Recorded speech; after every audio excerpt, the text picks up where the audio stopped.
हो गया।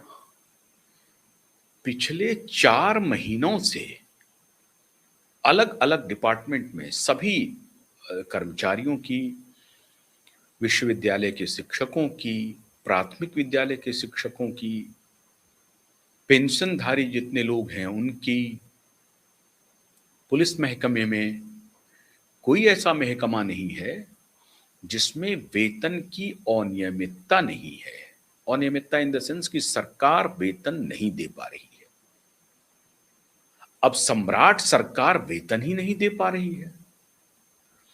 बहाने बनाए जा रहे हैं।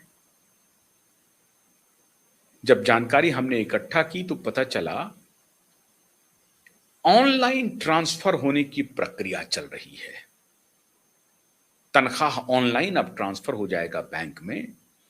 इस वजह से कुछ परेशानी हो रही है। कर्मचारियों को जो वेतन नहीं मिल रहा है, इस वजह से परेशानी हो रही है। एलएनएमयू यूनिवर्सिटी के शिक्षकों, शिक्षकेतर कर्मचारियों और रिटायर्ड शिक्षकों, उनके तरफ से धरना प्रदर्शन की धमकी दी गई।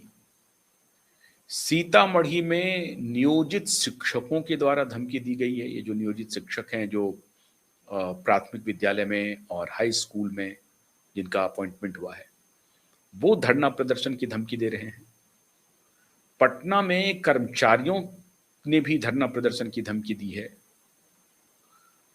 कहीं सरकार कह रही है कि विश्वविद्यालय को जो पेमेंट नहीं मिला है 4 महीने से, उसका कारण है कि फिटनेस उपयोगिता प्रमाण पत्र विश्वविद्यालय ने जमा नहीं करवाया है। उपयोगिता प्रमाण पत्र क्या हुआ?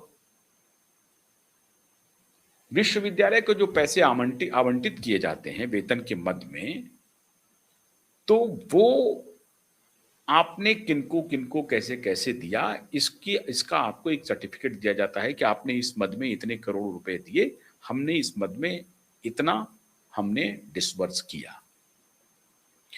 अब ये और भी एक्सपेंडिचर का होगा, एक्सपेंडिचर के प्लान होंगे, आपको पैसे मिलते हैं, आप पैसे कहाँ खर्च करते हैं, विश्वविद्यालय को जो टोटल पेमेंट हो रहा है सरकार की तरफ से अलग अलग विश्वविद्यालयों को, और जो एजुकेशन डिपार्टमेंट है जिसमें नियोजित शिक्षकों का ये है, उसमें तो डिस्ट्रिक्ट हेडक्वार्टर्स को, कमिश्नरी को और जो शिक्षा डिपार्टमेंट है उसको, सबको अपना सर्टिफिकेट भेजना पड़ता है कि आपने इस मद में हमें इतने पैसे दिए, हमने इस मद में उसका खर्चा किया। एक्सपेंडिचर का सर्टिफिकेट आपको भेजना पड़ता है, जिसको वो लोग फिटनेस सर्टिफिकेट कहते हैं। जो भी कहें आप, फिटनेस इन द सेंस कि आर्थिक मामलों में आप फिट हैं, बिल्कुल दुरुस्त है, यहाँ कोई गबन उबन नहीं हुआ है। क्योंकि आप उसमें लिखते हैं कि भाई आपको मिला है वेतन का, तो आपने हॉर्टिकल्चर पे तो नहीं खर्चा कर दिया, मिला है वेतन का तो आपने वाटर कूलर तो नहीं लगवा दिया, मिला है वेतन का आपने इलेक्ट्रिसिटी का बिल तो नहीं भर दिया। तात्पर्य उसका यह है कि जिस मद में पैसे आवंटित किए गए हैं, उसी मद में पैसे खर्च हुए या नहीं हुए, इसका एक डिटेल प्रोफार्मा आपको भर के सरकार को प्रेषित करना होता है। That is called A certificate. ठीक है, ये मांगा जा सकता है। इसमें देरी की वजह से 4 महीने हो गए, कमाल हो गया। इस तरह के सर्टिफिकेट के बारे में हर विश्वविद्यालय को पता है कि हमें इस सर्टिफिकेट को देना अनिवार्यता है हमारे लिए, अनिवार्य रूप से मुझे इस सर्टिफिकेट को देना ही देना है।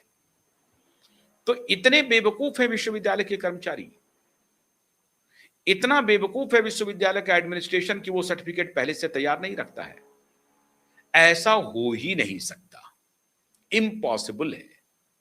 और अगर कोई विश्वविद्यालय इस तरह के सर्टिफिकेट को प्रेषित नहीं किया है, इसका मतलब है कि इनकॉम्पिटेंट है वहां का एडमिनिस्ट्रेशन। तो फिर इनकॉम्पिटेंट एडमिनिस्ट्रेशन के खिलाफ कार्रवाई की जाए, क्योंकि सरकार यह अधिकृत रूप से कह रही है कि पेमेंट क्यों नहीं मिला है। 2 कारण दिए हैं।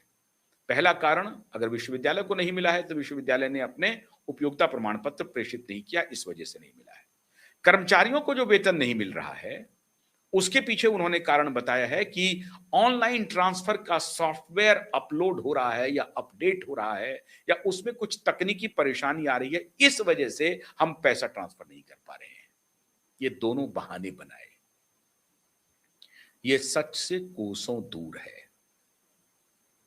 अगर सीएफएमओ कहते हैं उसको, जो सेंट्रलाइज्ड, वो जो मनी ट्रांसफर का, जो ऑनलाइन मनी ट्रांसफर का जो सॉफ्टवेयर है, उसमें तकनीकी खराबी या वो अपडेट नहीं होने की वजह से कर्मचारियों को वेतन नहीं मिलना, नहीं देने का बहाना पूरी तरह से झूठा है।